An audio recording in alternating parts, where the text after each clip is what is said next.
সিংহ ৰাশি ডিচেম্বৰ মাহত সিংহ ৰাশিৰ বৃহস্পতি দশম স্থানত থকাৰ বাবে এই ৰাশিৰ জাতক জাতিকাৰ কাৰ্যত বৃদ্ধি, নতুন সংস্থাপন, শুভ কাম আদি হ'ব পাৰে। ধন বৃদ্ধি আৰু সম্পত্তিৰ লাভ হোৱা যোগ আছে।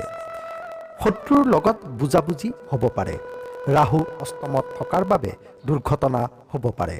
আৰ্থিক প্ৰবঞ্চনাৰ সন্মুখীন হ'ব পাৰে। মংগলৰ দান দিব লাগিব। দাম্পত্যত শুভ।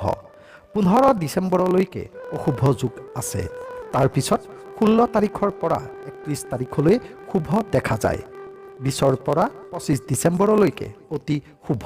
ছাত্ৰ ছাত্ৰীসকলৰ শুভ। ডিচেম্বৰ মাহটোত সিংহ ৰাশিৰ জাতক জাতিকাসকলে আনৰ লগত ব্যৱহাৰ ভাল ৰাখিব লাগিব। দেশ বিদেশৰ ভ্ৰমণ হ'ব পাৰে। চাকৰিত প্ৰমোচন আৰু আকস্মিক টকা পইচা লাভ হ'ব পাৰে।